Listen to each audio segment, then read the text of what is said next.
The Strange Dr. Weird.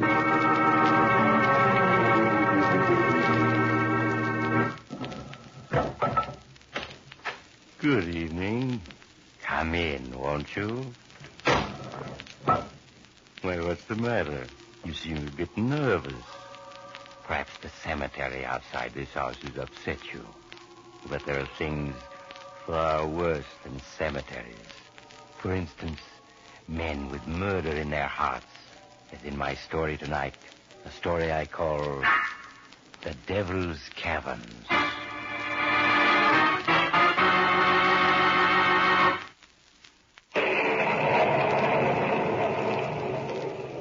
My story, The Devil's Caverns, begins in the desolate and remote mountain country of New Mexico.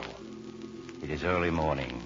In a large hunting lodge, John Drake, the noted naturalist and explorer, is speaking to his two nephews, Victor and Paul. You two have just wasted your time coming to New Mexico to see me. I told you both a dozen times I won't increase your allowances, and that's final. But, Uncle John, you can hardly expect Victor and myself to live on $5,000. Now, be quiet, Paul. Uncle John has always been most generous to us. If he feels that he can't give us any more, we should be satisfied. Thank you, Victor. Dear me, it's 9 o'clock, and I'm not even at work. I must leave now. Oh, you're going to those caverns you discovered in the mountains? Yes. Would you two care to come with me? No, thank you, Uncle John. Exploring caverns is hardly in our line. But you can't go back to New York without seeing the Devil's Caverns. The Devil's Caverns? Yes, I call them that because they're so huge and dark. I imagine to anyone but a scientist like myself, the caverns would be rather terrifying. I see. Well, thanks anyway, Uncle John. Perhaps some other time. Very well. I'll see you both this evening when I return. The old fool. Worth millions, and he wastes his time exploring caverns. Perhaps we made a mistake in not going to the caverns with him. What do you mean? Last night, Uncle John spoke about finding holes in the caverns. Holes hundreds of feet deep. What are you getting at? Suppose Uncle John were to accidentally fall into one of those holes. You and I would inherit his millions. Say, I hadn't thought of that. Well, I have. Yes, Paul, tomorrow you and I will accompany Uncle John into the caverns. Who knows? Perhaps he will meet with an accident.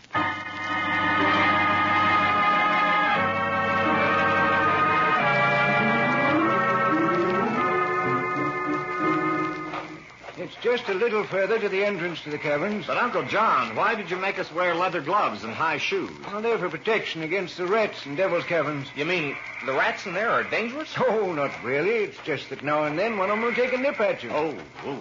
And then there's the bats. A most remarkable species. Ah, here we are. Well, you just lead the way.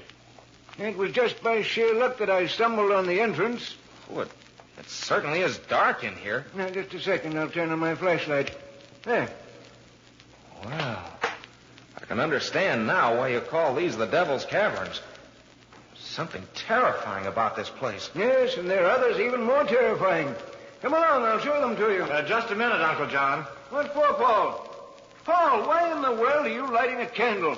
I'm going to leave this candle here by the entrance. I figure we'll stop every 50 yards and leave a burning candle so we won't get lost. Yes. The candles will serve as beacons to guide us back to the entrance here. But that isn't necessary. Why, I know every inch of all the caverns by now. Well, nevertheless, Uncle John, we'd feel safer this way. Very well. It'll make you feel better. Now, come along. There's so much I want to show you.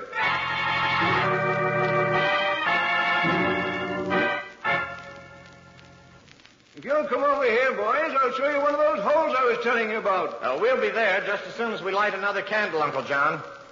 How many candles does this make, Paul? This is the 10th candle. I figure we've come more than a quarter of a mile. Everything's working out perfectly. Now, look back.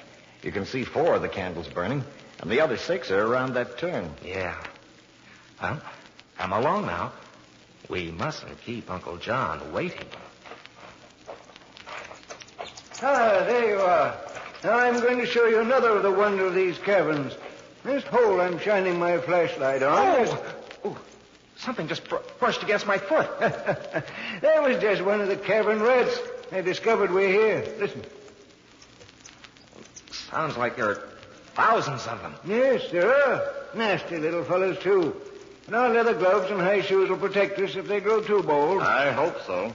Now, yesterday I measured the depth of this hole, and much to my amazement, I discovered that it's 920 feet deep. 920 feet. If anyone fell in, it'd be quite a fall. Shine your flashlight down the hole, Uncle John, so we can see what it looks like. Very well. Of course, you won't be able to see the bottom, but at least you'll get an idea of how... Why are you taking my arms, boys? We just want to make sure you don't fall in. Yes, Uncle John. After all, you're awfully close to the edge. Nonsense, boys. I won't fall in. Now let go of my arms so I can... Stop pushing me. Let's come over here. Don't! I'll fall if you... Ah! Poor Uncle John. But then accidents will happen.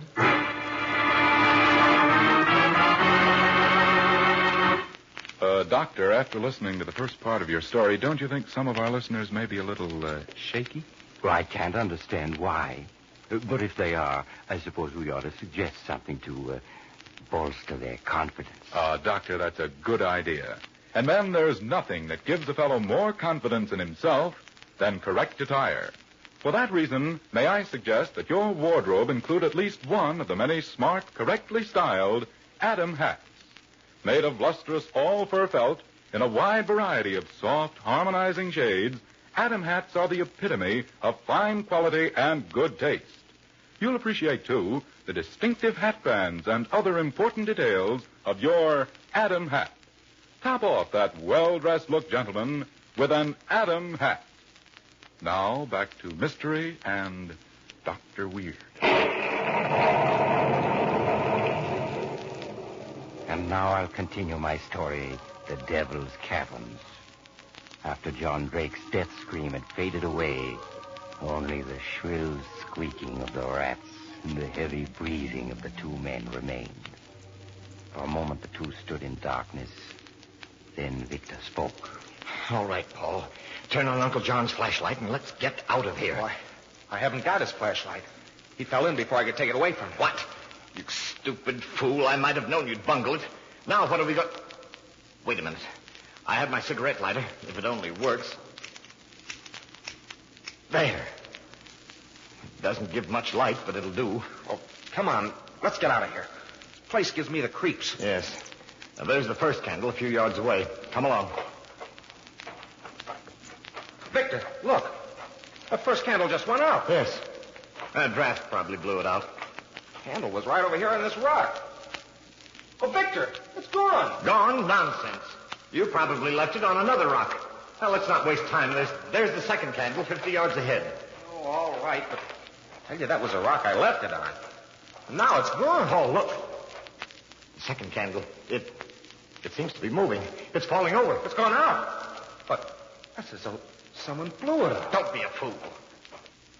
Look, the third candle's beginning to flicker. It can't go out. It mustn't go out. Hurry. Oh, Victor, it has gone out. Now there aren't any candles to guide us out of here. Get hold of yourself. I've got my eye fixed on the spot where the third candle went out. Once there, we merely have to turn the bend to see the other candles. Yes, but suppose there are two. They won't be. It's Uncle John. He's going ahead of us, blowing out the candle, so we can't escape. How could it be Uncle John? He's dead. It's his ghost that's doing it. He's getting revenge on us for what we did. Be quiet, do you hear? Listen. The rats. That's it. They're the ones who are knocking the candles over. They're carrying them off. They're hungry. They're attracted by the wax in the candles. Why are you stopping? Can't you see? The path divides into three here. Do you remember which is the way out? I don't remember these three paths at all. We must have come by the middle path. Yes, I'm sure that's the one. Come on.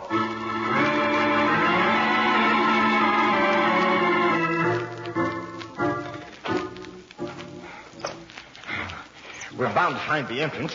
After all the hours we've searched, we're bound to. Why do you keep on saying that over and over? We're lost, and you know we are. We're never going to get out of here, never. Uncle John has seen to that. Stop talking about Uncle John. He's dead. Dead? No, he's all around us. I can feel him. He blew out all the candles. And now he's waiting for us to die. Shut up. Even the rats know that we're going to die. Listen. My cigarette lighter. It's gone out. It's Uncle John.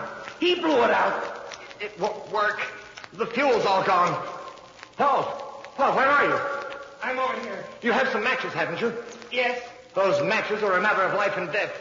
We don't dare walk in the darkness, not with all those holes around. Paul, keep talking so I can find you.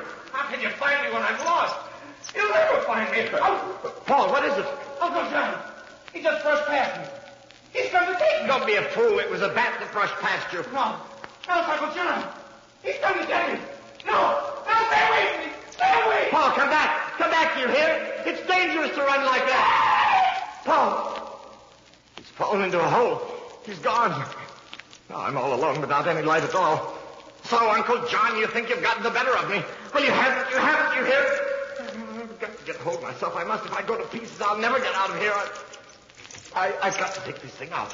There must be some way that I can... Ow! My left leg. Oh, one of those rats bit me. But they're swarming all around me. Ow! I've got to fight them off. If I don't, they'll... Ow! Oh, no! Get away! Get away! Ow!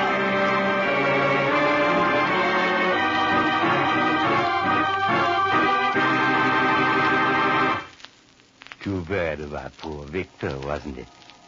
Such a horrible way to die. 2 weeks later, when a searching party entered the cabin, they found a clean white skeleton lying a few hundred yards from the entrance. Unfortunately, they were never able to find a trace of John Drake and Paul. It was as if they had vanished from the face of the earth.